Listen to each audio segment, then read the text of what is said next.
हाँ जी, कौन होते हैं ट्रांजिशन मेटल्स?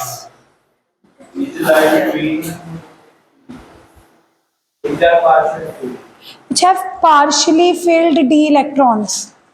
मैंने कल भी बोला था कि डी ब्लॉक को ट्रांजिशन मेटल क्यों बोलते हैं, क्योंकि इनके अंदर स्कैंडियम की कॉन्फ़िगरेशन क्या होती है, 3d1, टाइटेनियम की 3d2, वैनेडियम की 3d3, क्रोमियम की 3d4। यानी कि जितने भी डी ब्लॉक एलिमेंट्स होते हैं ना, इनका डी ऑर्बिटल पार्शियली फिल्ड होता है। पार्शियली फिल्ड मतलब किसी के अंदर एक इलेक्ट्रॉन होगा, किसी के अंदर 2 इलेक्ट्रॉन होंगे। देखो, मेरे लिए तुम एक पैराग्राफ लिख दो, मैं 0 मार्क्स दूंगी अगर मुझे ये वर्ड्स नहीं मिलेंगे। और अगर आप ये तीन वर्ड्स लिख के लिख दोगे कि transition metals are the ones which have partially filled d orbitals, तो मेरे लिए आंसर कंप्लीट है। तो ट्रांजिशन मेटल कौन है गुनीशा? Which have partially filled. And who will tell me कि कौन सा डी ब्लॉक एलिमेंट ट्रांजिशन नहीं है? पूरे डी ब्लॉक एलिमेंट्स में से कौन सी एलिमेंट है जो ट्रांजिशन नहीं है? यस भूमि, जिंक, कैडमियम, मरकरी, क्योंकि वो फुली फिल्ड है। जिंक की कॉन्फ़िगरेशन 3d10, कैडमियम की कॉन्फ़िगरेशन 4d10, मरकरी की कॉन्फ़िगरेशन। ट्रांजिशन होने के लिए जरूरी ये था कि डी ब्लॉक में पार्शियली फिल्ड हो। पार्टली फिल्ड, पार्शियली फिल्ड मतलब 1 हो, 2 हो, 3 हो, 4 हो। पर जब आप जिंक पर पहुंचे, जिंक की कॉन्फ़िगरेशन क्या होगी? 3d10, ये तो फुली फिल्ड हो गया। कैडमियम की कॉन्फ़िगरेशन क्या होगी? 4d10। मरकरी की कॉन्फ़िगरेशन क्या होगी?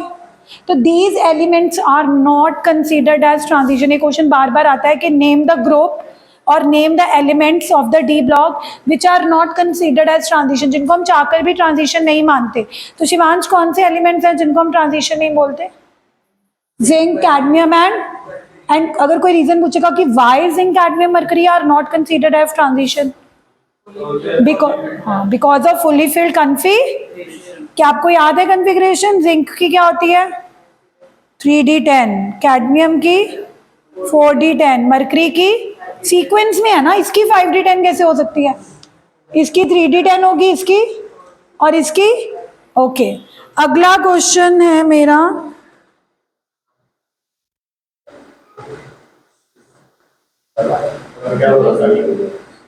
हाँ इसका आंसर बताओ।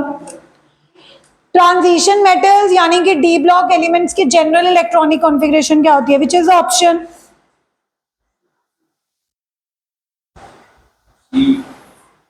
NS2 N-1D10। सिर्फ जिसके अंदर 10 इलेक्ट्रॉन हो वही ट्रांजिशन है, 1 to 10। So option is A, not C. गलती मत कर देना जल्दबाजी में। सी भी दिखने में यही लग रहा है कि NS2 N-1D, पर डी में सिर्फ 10 वाले इलेक्ट्रॉन है। 10 का तो मतलब है कि सिर्फ वो लास्ट ग्रुप की बात कर रहे हैं। ट्रांजिशन उल्टा, वो तो ट्रांजिशन होता ही नहीं है। तो ट्रांजिशन मेटल्स की कॉन्फ़िगरेशन क्या होगी? N-1D, 1 to 10। NS में सिर्फ 2 आने चाहिए थे, बट एक्सेप्शन में 1 भी रह जाता है, तो उन्होंने ये ऑप्शन टिक किया हुआ है। Okay, so what is the general electronic configuration of transition metals? Can we speak in chorus? क्या मुझे आप मिलके बता सकते हो कि जनरल इलेक्ट्रॉनिक कॉन्फ़िगरेशन क्या है ट्रांजिशन मेटल्स की? N-1D, 1 to 10। NS में 2 होते हैं, बट कभी कभार कॉपर और क्रोमियम वाला जंप कर जाता है to make it fully filled. And याद है ना, मैंने बताया था कि कभी कभार क्या होता है, एक्सेप्शन आ जाती है, भूल जाते हो।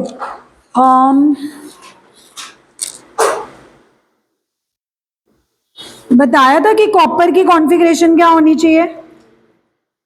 कॉपर की कॉन्फ़िगरेशन क्या होनी चाहिए बोलो?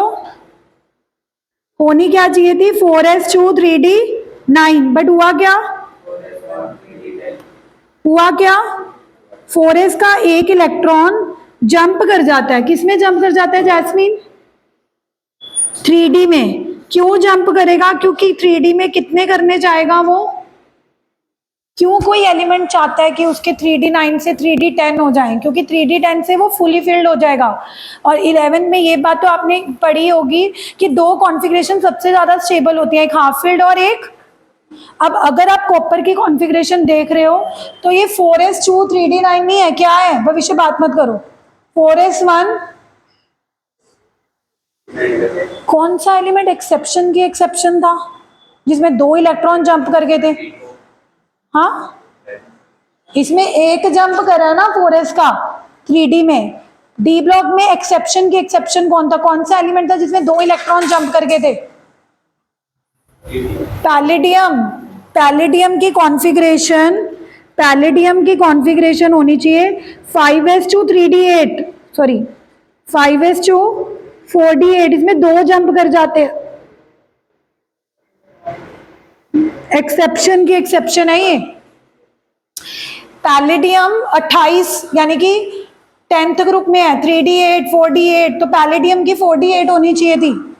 एंड यू नो व्हाट, जिस बच्चे को डी ब्लॉक की ये बात समझ आ गई ना, उसका पूरे चैप्टर में उसको दिक्कत नहीं आएगी कि ये जो 4s का इलेक्ट्रॉन 3d में जंप कर रहा है to make it fully filled, या 5s के 2 इलेक्ट्रॉन 4d में जंप कर रहे हैं to make it fully filled, ये पता है पॉसिबल क्यों है?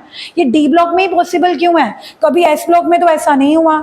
ऐसा कार्बन की configuration 6 atomic number 2s2 2p2 लिखते थे, उसका भी 2s का एक इलेक्ट्रॉन 2p में चला जाता, 2p3 हाफ फिल्ड हो जाता। ऐसा बाकी एलिमेंट्स तो नहीं करते। तो खास बात ये है कि ये जंपिंग क्यों हो पा रही है, क्योंकि इनके बीच में एनर्जी गैप कम होता है। जैसे मैं हमेशा एग्जांपल देती हूँ कि अगर आपके घर और आपके पड़ोसियों के घर की छत में ज्यादा डिफरेंस ना हो तो आप जंप करके जा सकते हो ना। बचपन में हम करते होते हैं कि कोई सामान चला गया कि जंप करके कर लेते हैं, है ना। So why that is possible? Because of less gap. आपको पता, आप गिरोगे नहीं। मैं उसकी छत पे जंप करके कुछ भी सामान लेके आना है, तो पॉइंट इज नहीं, after the class, after the class जाओ फिर। भाई 10 पार्ट के पास है, निकाल के दिया है।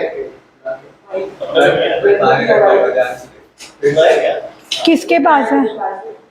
Shivansh. he saying he doesn't. You should be sorry for disturbing our class. जाओ। वो कह रहे नहीं निकाला। वो ऐसे बोल रहे हैं।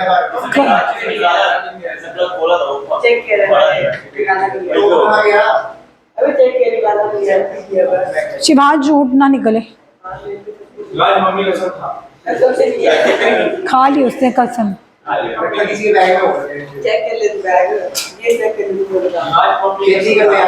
वो खा लिया उसने कसम। मम्मियों की कसम क्यों खानी है? मम्मियों को मरवाना नहीं।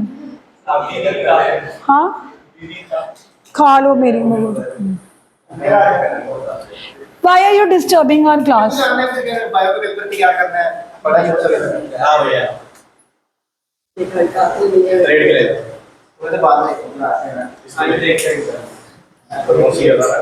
चलो बैक टू द क्लास। तो मैं तुम्हें बोल रही थी कि ये जंपिंग क्यों हो पा रही है, क्योंकि 4s और 3d में एनर्जी गैप कम है। जिसको ये बात समझ आ गई ना कि डी ब्लॉक एलिमेंट्स की जब हम बात करते हैं तो उसके n-1d में और ns में एनर्जी गैप बहुत कम होता है due to less energy gap. तो जब 4s के इलेक्ट्रॉन को लगता है कि मेरे जंप करने से 3d फुली फिल्ड हो जाएगा, तो वो अपना इलेक्ट्रॉन जंप कर देता है, जैसे कि कॉपर में हुआ था और क्रोमियम में हुआ था, और पैलेडियम में तो और भी अनोखा हो गया, 2 इलेक्ट्रॉन जंप कर गए थे। तो ये आपको एक्सेप्शंस याद रखनी है। आगे चलते हैं। इलेक्ट्रॉनिक कॉन्फ़िगरेशन होगी। हाँ, ये मैंने कल बताया था कि Fe 2 ऑक्सीडेशन स्टेट शो करता है, Fe+2 भी शो करता है, Fe+3 भी शो करता है, लेकिन Fe की +3 ज़्यादा स्टेबल होती है। वाई? 4 ऑप्शन दे रखे हैं। क्या Fe की 3 पॉजिटिव इसीलिए ज़्यादा स्टेबल होती है क्योंकि वो स्मॉलर साइज का है? क्या Fe 3 पॉजिटिव ज़्यादा स्टेबल होती है क्योंकि उसकी 3d5 कॉन्फ़िगरेशन होती है, half filled, higher oxidation state, paramagnetic? क्या कारण था? Half filled. Fe का एटॉमिक नंबर क्या होता है? 26। कॉन्फ़िगरेशन क्या लिखते थे? Argon 18, 4s2 3d6। अगर Fe2 पॉजिटिव दिखाए यानी कि 4s के 2 इलेक्ट्रॉन लूज करेगा तो 3d में 6 रह जाएंगे। Fe2 पॉजिटिव, कल मैंने एग्जांपल देके समझाया था कि Fe को 2 पॉजिटिव दिखा के कोई फायदा नहीं है। क्योंकि Fe2 पॉजिटिव मतलब वो 2 इलेक्ट्रॉन लूज करेगा। कौन से 2 लूज करेगा? 4s के। 4s के 2 लूज करने के बाद 3d में तो अभी भी 6 रह जाएंगे। लेकिन अगर Fe ने Fe3 पॉजिटिव बना लिया, एक और लूज कर दिया 3d का, तो उसकी कॉन्फ़िगरेशन 3d6 से क्या हो जाएगी? 3d5 which is half filled. तो ये चीजें तो आपको बार बार रिवाइज करनी पड़ेंगी, otherwise you will tend to forget. मैं आज नई प्रॉपर्टी क्यों नहीं शुरू करवा रही? Just because to make you realise कि रिवाइज करना और बार बार पढ़ना कितना इंपॉर्टेंट है। तब जाके आपको पेपर में सोचने तक की भी नहीं जरूरत पड़ेगी, आपके हाथ खुद टिक करेंगे कि Fe3 positive is more stable because it has 3d5 configuration which is half filled. ये कल हमने डिस्कस किया था। अब कल हमने एक और चीज डिस्कस करी थी, मेल्टिंग पॉइंट। कल मैंने तुम्हें बोला था कि जब भी हम किसी 3D सीरीज में जाते हैं तो अनपेड इलेक्ट्रॉन बढ़ते जाते हैं। जैसे टाइटेनियम में 3d2, वैनेडियम में 3d3, क्रोमियम में 3d4। जैसे जैसे अनपेड इलेक्ट्रॉन बढ़ेंगे मेटालिक बॉन्डिंग बढ़ेगी। और जैसे स्कैंडियम में एक ही अनपेड इलेक्ट्रॉन है तो एक मेटालिक बॉन्डिंग, टाइटेनियम में 2 अनपेड इलेक्ट्रॉन है तो 2 मेटालिक बॉन्डिंग।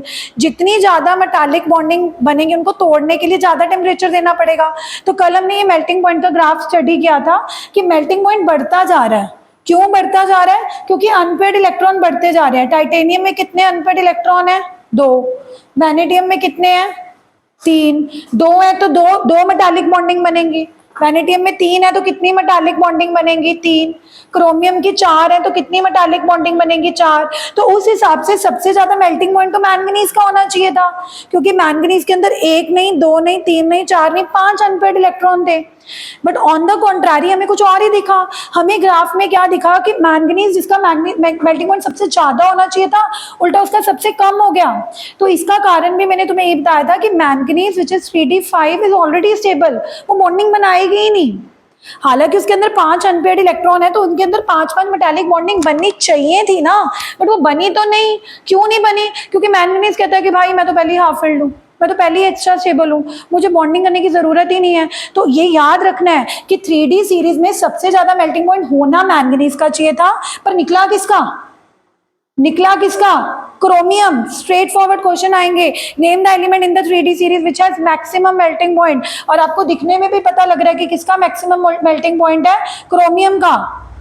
और फिर मेल्टिंग पॉइंट फिर से घटने लगेगा, क्योंकि Fe3d6, 3d6 मतलब 6 इलेक्ट्रॉन पर अनपेड तो कितने रह जाएंगे? 4। कोबाल्ट 3d7 अनपेड कितने रह जाएंगे? 3। निकल 3d8 अनपेड कितने रह जाएंगे? क्योंकि पेयरिंग तो अनपेड इलेक्ट्रॉन ने करनी है ना, तो पहले भी ग्राफ अनपेड इलेक्ट्रॉन बढ़ते हैं तो मेल्टिंग पॉइंट बढ़ता जाता है, फिर मेल्टिंग पॉइंट घटता जाता है। सबसे कम किसका होगा? जिंक का। पहली सीरीज में सबसे कम किसका होगा? क्यों जिंक का कम होगा? लास्ट एलिमेंट है 3d10 फुली फिल्ड, वो क्या पेयरिंग करेगा? वो तो पहली 3d10 है, पहली ही फुली फिल्ड है। तो याद कर लो कि पहली सीरीज में सबसे ज्यादा किसका? क्रोमियम का। एक्सेप्शन कहाँ आ रही है? एक्सेप्शन कहाँ आ रही है? मैंगनीज। क्यों एक्सेप्शन है? कितने अनपेड इलेक्ट्रॉन है? 5, 3d5। उसके बावजूद भी इसका मेल्टिंग पॉइंट हाई की जगह क्या आ रहा है? लो। क्यों लो आ रहा है? क्योंकि 5 अनपेड इलेक्ट्रॉन होने के बावजूद भी उसने बॉन्डिंग बनाने की कोशिश ही नहीं करी, क्योंकि वो पहले ही अपने आप को कह रहा था कि मैं तो एक्स्ट्रा स्टेबल हूँ। ऐसा ही 4D सीरीज में दिखने को मिला कि पहले अनपेड इलेक्ट्रॉन बढ़ रहे थे।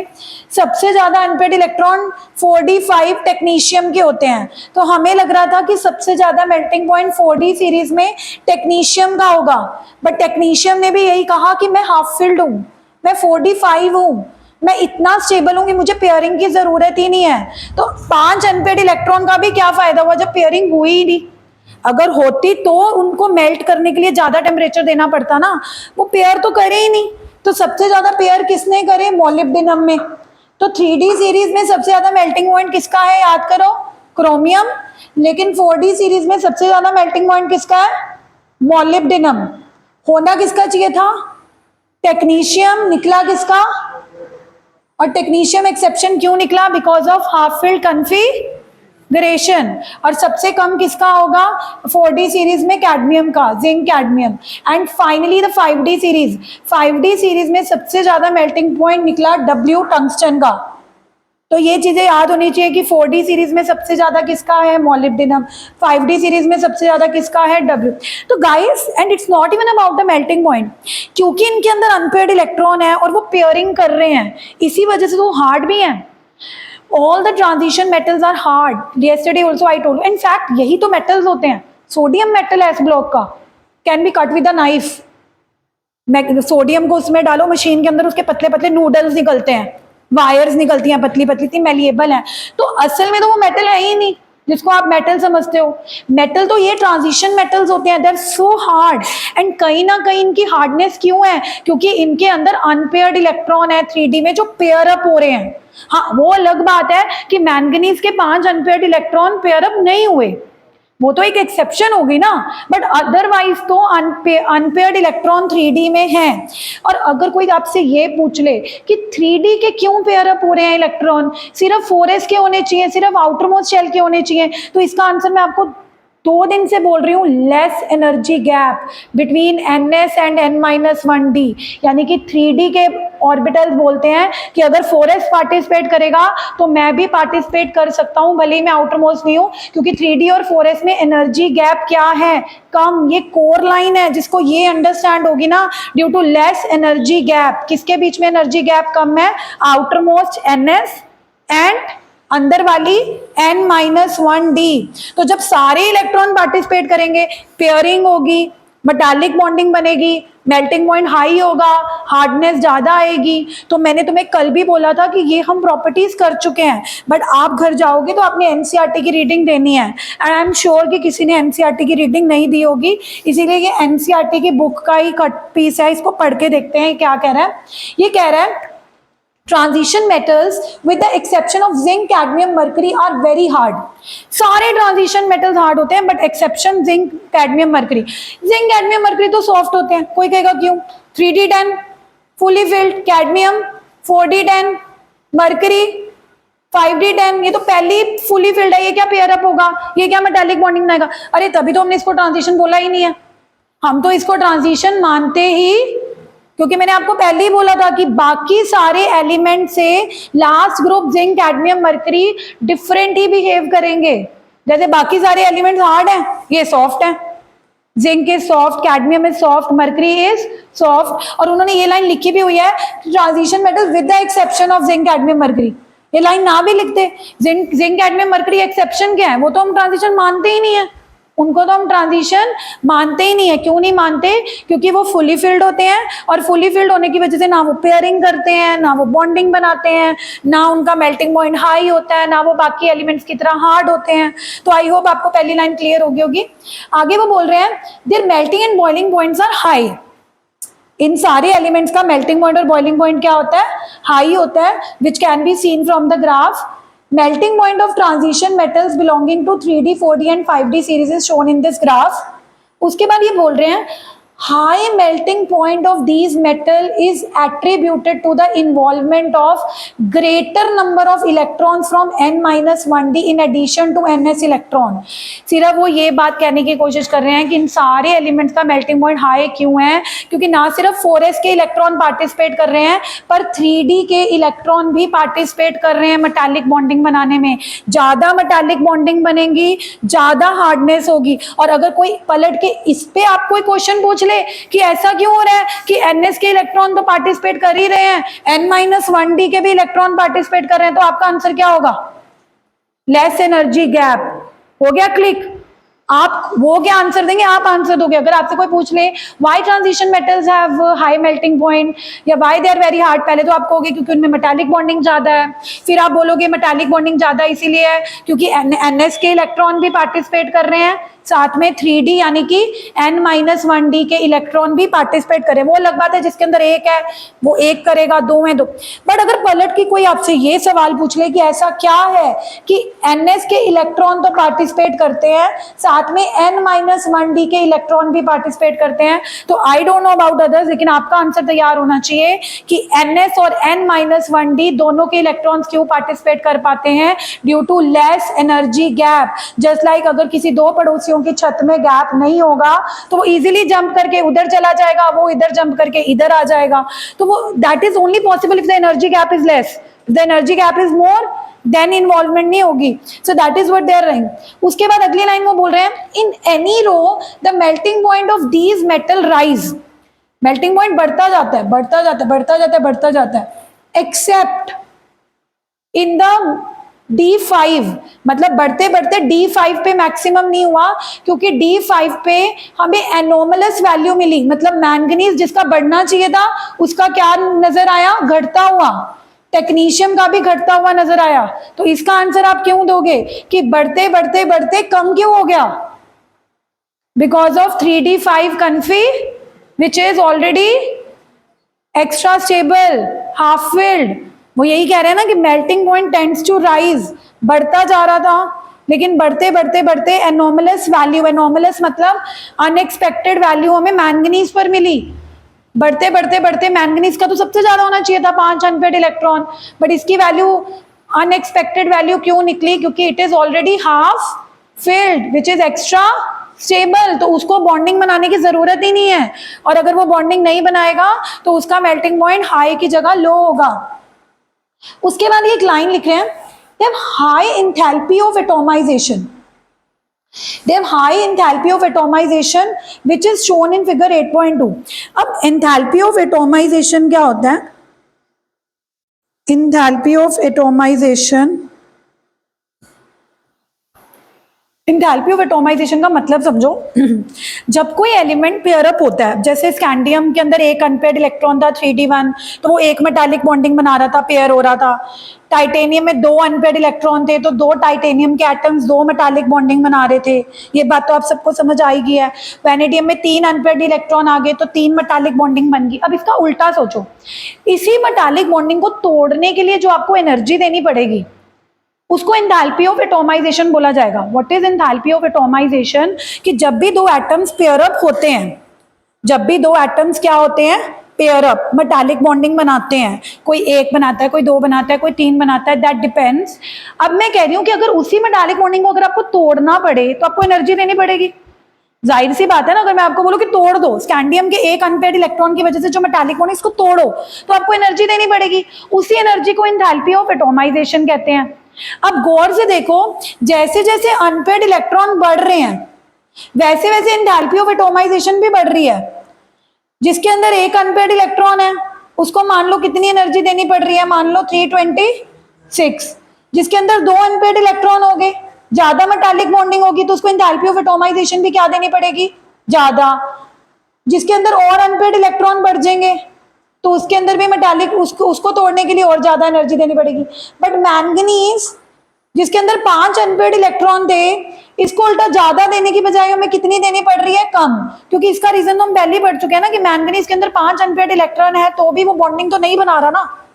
5 अनपेयर्ड इलेक्ट्रॉन होने का भी तो फायदा तब होता अगर वो बॉन्डिंग बनाता. उसने बॉन्डिंग तो नहीं बनाई, तो जब बॉन्डिंग ही नहीं बनाई क्या तोड़ने के लिए एनर्जी देनी पड़ेगी.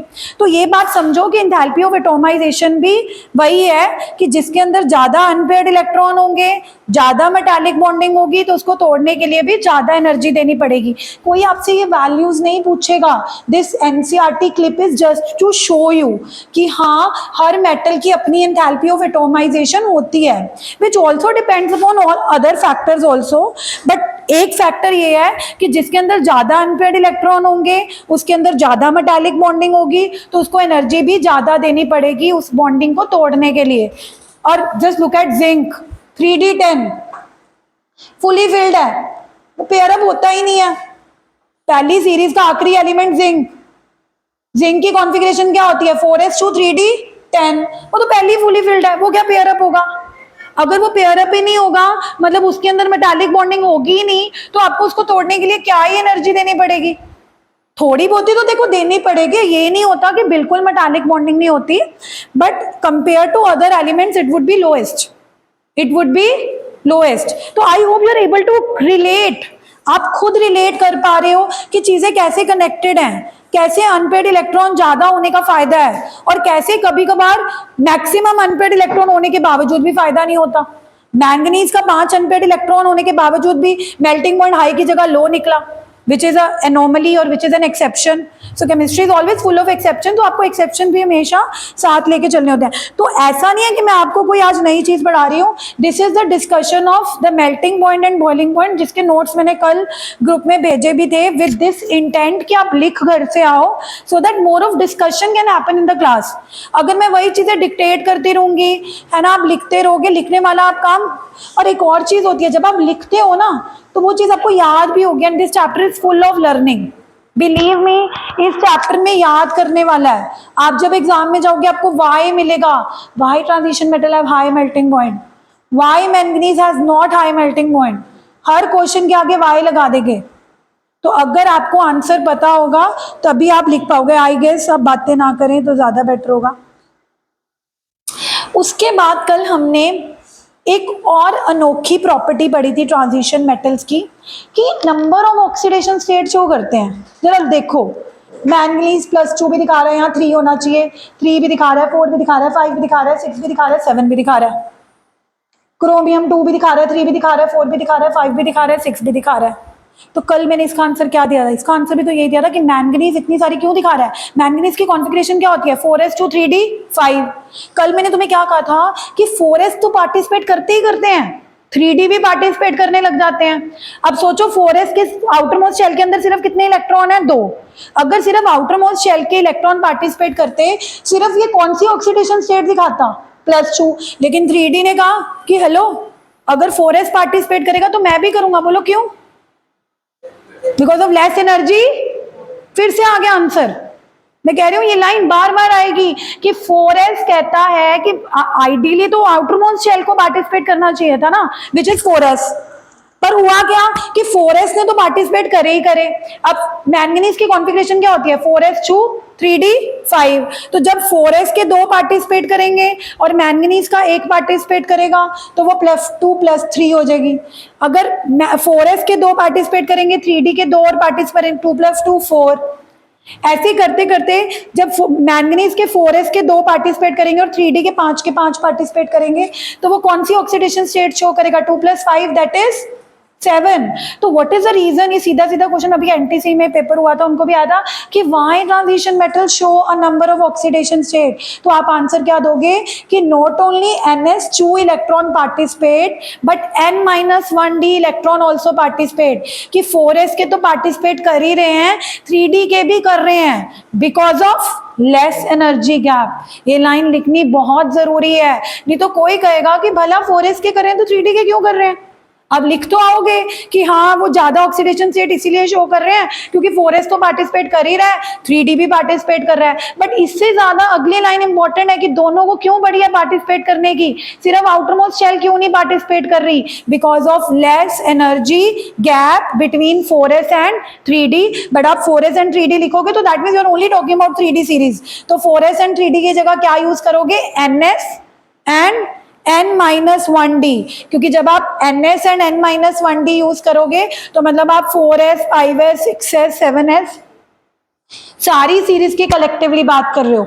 तो ये मैंने कल ऑक्सीडेशन स्टेट्स के बारे में तुम्हें बताया था कि they show a number of oxidation state. I again repeat, why transition metals show a number of oxidation state? Because of the involvement of ns as well as n-1d electrons to participate in bonding. तो वो सारे electrons अपने use करेंगे, 4s के भी करेंगे, 3d के भी करेंगे. तो जाहिर सी बात है वो एक से ज्यादा ऑक्सीडेशन स्टेट दिखा सकते हैं, and that is only because of less energy gap between 4s and 3d.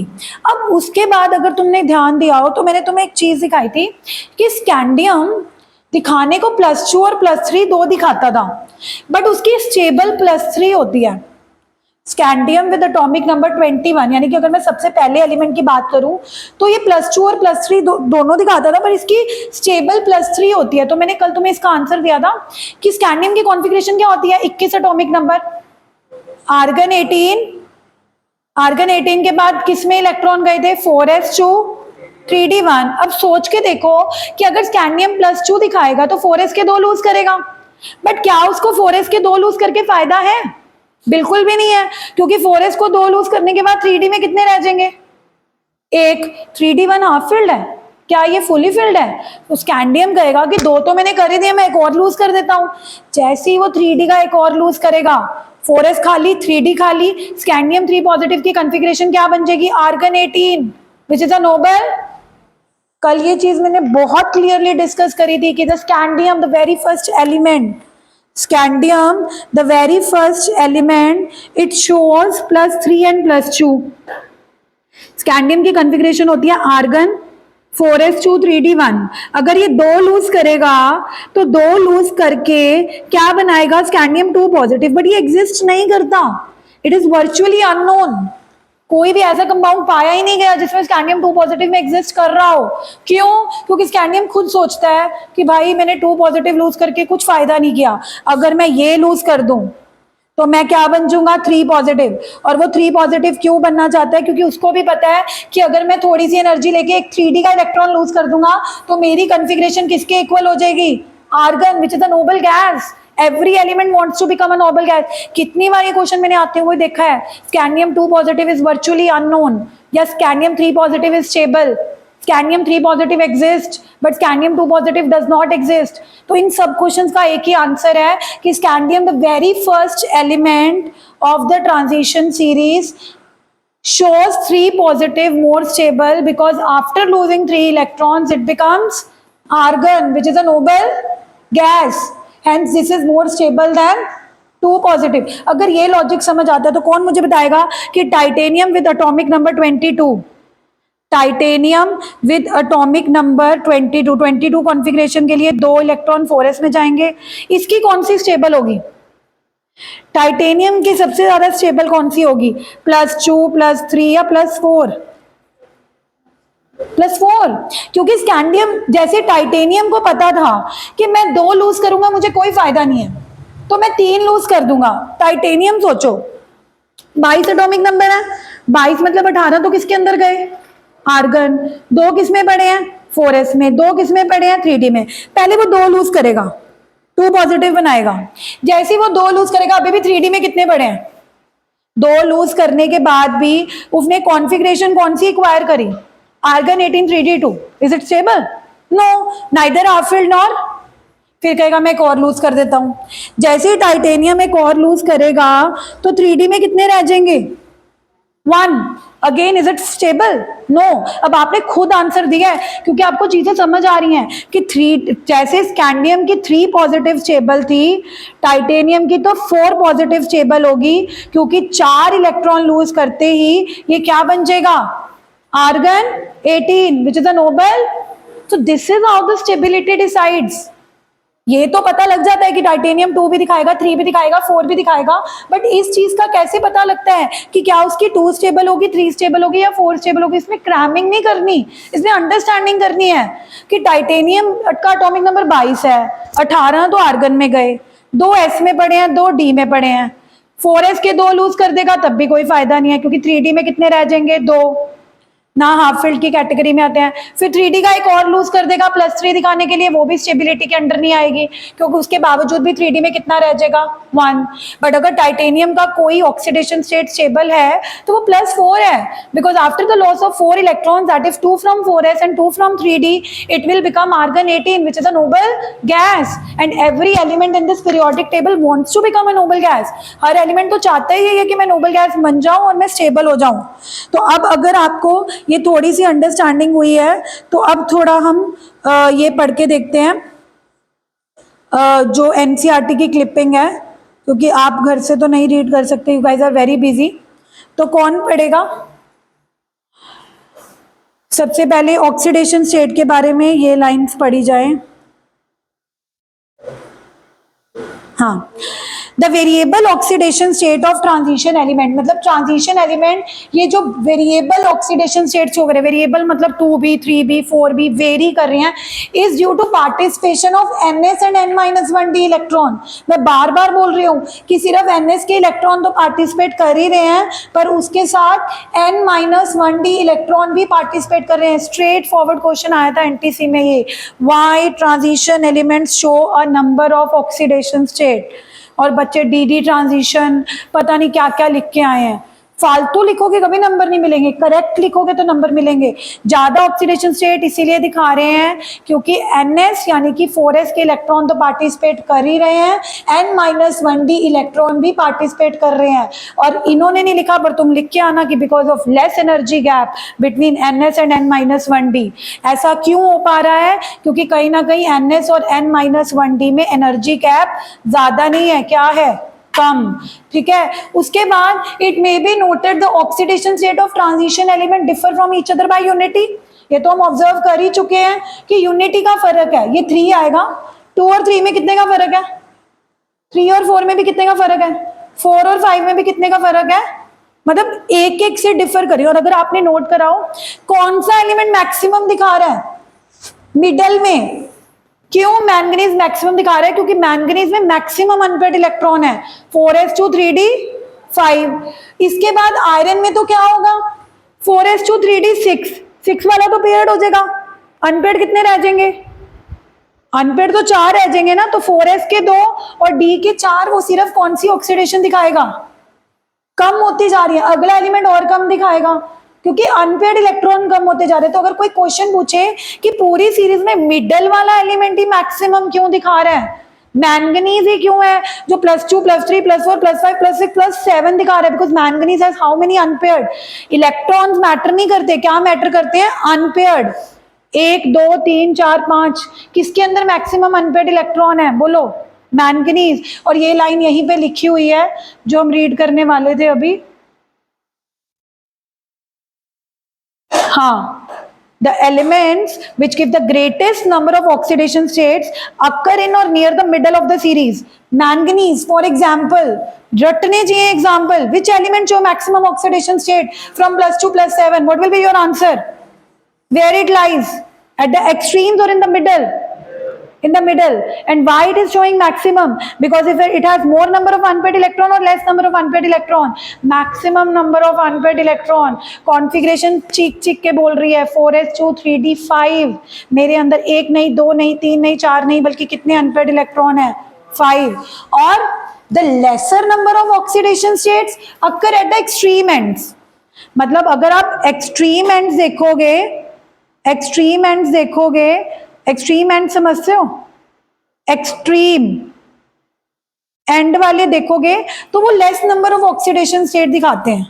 Zinc ने तो बेइज्जती कर दी, जिंक ने तो देखो बेइज्जती कर दी। पूरी सीरीज कोई 5 ऑक्सीडेशन स्टेट दिखा रही है, कोई 3 दिखा रहा है, कोई 2 दिखा रहा है। इससे सिर्फ कितनी ऑक्सीडेशन स्टेट दिखाई है? वो कहता है 3d10। मैं तो फुली फिल्ड हूं, मैं नहीं 3d के इलेक्ट्रॉन को छेड़ूंगा। भले ही 3d और 4s में एनर्जी गैप कम हो, मैं अपने 3d के इलेक्ट्रॉन्स इन्वॉल्व नहीं करूंगा। क्यों नहीं करूंगा? क्योंकि मैं क्या हूं? Fully filled. तभी तो जिंक को ट्रांजिशन बोला ही नहीं गया, इसको तो देशद्रोही बोल दिया। भाई तू तो नॉन ट्रांजिशन है, तू तो ट्रांजिशन है ही नहीं, तूने तो हमारी इज्जत ही नहीं रखी। हम सारे हार्ड, तू क्या निकला? सॉफ्ट। हम सबका मेल्टिंग पॉइंट हाई, तेरा क्या निकला? लो। हम सब ने ऑक्सीडेशन स्टेट्स क्या दिखाई? So many. पूरे पीरियोडिक टेबल में हमारा नाम था कि D block elements show a number of oxidation state. Zinc ने कौन सी दिखाई? ओनली 1। तो jokes apart, the last element zinc is only showing a single oxidation state because it has no option, it is fully filled. उसको कोई फायदा ही नहीं है 3d के इलेक्ट्रॉन्स को पार्टिसिपेट करा के। वो कहता है मैं 3d को क्यों छेड़ूं, वो 10 है, फुली फिल्ड है, उनको पड़े रहने दो। 4s के 2 इलेक्ट्रॉन में पार्टिसिपेट करूंगा और कौन सी ऑक्सीडेशन स्टेट शो करूंगा? +2, है ना?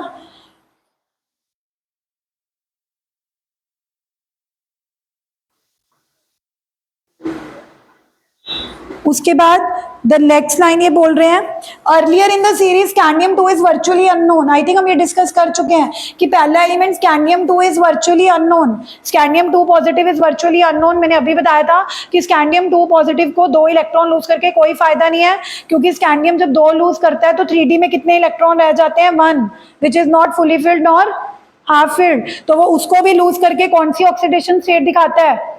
3 पॉजिटिव, ताकि वो क्या बन जाए? Argon, which is a noble. तो आई होप अब देखो बच्चे बोलते हैं मैम एनसीईआरटी टफ है। Of course it is tough. अगर मान लो ये चैप्टर आप ट्यूशन पे नहीं पढ़ रहे हो या आपने पहले नहीं डिस्कस कर रखा, आप सीधा डी ब्लॉक एनसीईआरटी से पढ़ने लग जाओ विदाउट एनी एक्सप्लेनेशन, ये लिख देते हैं कि हाँ उन्होंने लाइन लिख दी, early in the series scandium 2 is virtually unknown full stop. अब बच्चे को क्या समझ आएगा कि क्या मतलब है स्कैंडियम 2 इज वर्चुअली अननोन। लेकिन जब आप ये पढ़ के जा रहे हो, जब मैं आपको बता रही हूँ स्कैंडियम 2 पॉजिटिव एग्जिस्ट नहीं करता, 3 पॉजिटिव एग्जिस्ट करता है, 3 पॉजिटिव ज्यादा स्टेबल है, फिर आपको ये लाइन समझने में कोई दिक्कत नहीं आएगी। अगर वो ये बोल रहे हैं कि early in the series scandium 2 is virtually unknown, तो आप बोलोगे ना कि हाँ इट इज वर्चुअली अननोन, क्योंकि एग्जिस्ट ही नहीं करता, क्योंकि ये स्टेबल ही नहीं है ना। So when you study a thing then you read NCERT, then you understand, because NCERT में लिमिटेड लाइन्स लिखते हैं, they don't give a lot of explanations। But मैं आपको क्या बोल रही हूँ कि जो टॉपिक मैं पढ़ाऊंगी वही जाके आपने उसकी रीडिंग लेनी है NCERT की, फिर आपको दिक्कत नहीं आएगी। और उसके बावजूद भी आ रही है, आप उस लाइन को टिक करके अगले दिन पूछ सकते हो, बट क्योंकि आप ऐसा नहीं करते इसीलिए मैंने आज नया टॉपिक कोई नहीं पढ़ाया, बिलीव मी।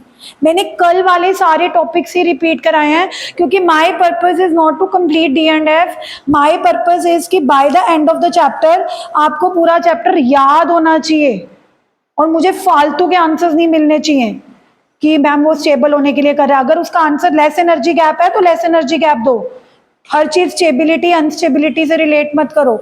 अगला बोल रहे हैं titanium 4 is more stable. I think हमने अभी भी डिस्कस किया कि टाइटेनियम का कौन सा ज्यादा स्टेबल है, 3 नहीं बल्कि, क्योंकि अभी अभी मैंने बताया था कि टाइटेनियम को 3 लूज करके फायदा नहीं है। कितना लूज करके फायदा था, 4, क्योंकि टाइटेनियम का एटॉमिक नंबर कितना हो गया था, 22 मतलब आर्गन 18 के बाद 2 4s में पड़े थे, 2 3d में पड़े थे।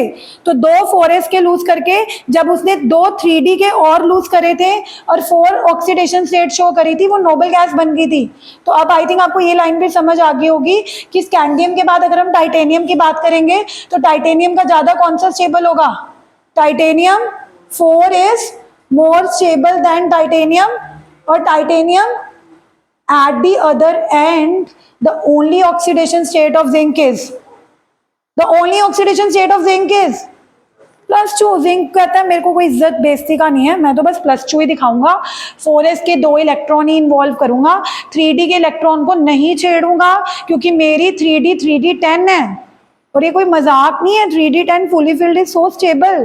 Why would I lose 3d 1 electron to make it 3d 9 when I'm already stable? So obviously you know that there's no d electrons are involved, क्योंकि उसके सारे के सारे d electrons already paired हैं। The maximum oxidation state of reasonable stability corresponds in values to the sum of s and d electrons up to manganese।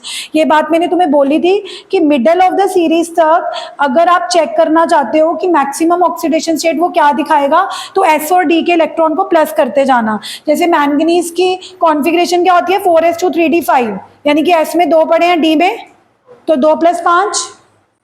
इससे पहले chromium की configuration देखोगे, 4s2 3d4, 2 + 4 6। वैनेडियम की देखोगे 4s2 3d3, 3 + 2।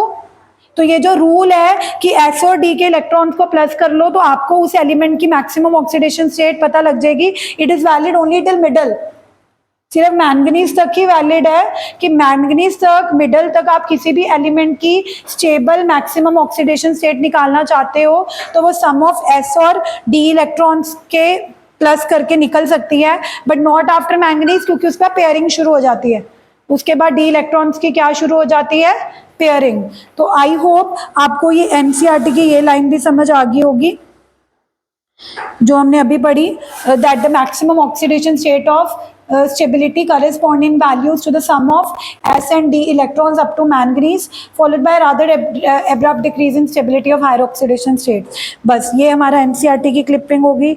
ये oxidation state हो गया, प्रॉपर्टीज होगी, मेल्टिंग पॉइंट बॉइलिंग पॉइंट का curve, enthalpy of atomization discuss होगी। आज के लिए काफ़ी है। अब होमवर्क क्या है, होमवर्क सिर्फ इतना है कि जो कल मैंने नोट्स दिए थे वो लिख के आना। जिन्होंने लिख लिए हैं, जो मैंने आज पढ़ाया ना वो भी मैंने ग्रुप में भेज दिया, उसको रीड करना, उसके नोट्स बनाओ, लिखो, तभी समझ आएगी। अदरवाइज आज का पढ़ोगे, कल मैंने पढ़ाना है, आज वाला भूल जाओगे। और रोज कल आते ही 15 मिनट सुना जाएगा कौन सा एलिमेंट है हाईएस्ट मेल्टिंग पॉइंट, किसका लोएस्ट है। वो अगर कोई आंसर नहीं देगा तो दैट विल ओनली मीन कि आप घर जाके नहीं पढ़ रहे। और अब जो बचे हुए 3-4 महीने हैं इनमें पूरा जोर लगा दो। मैं भी लगाऊंगी, तुम भी लगाओ, ठीक है। इसको बंद करो।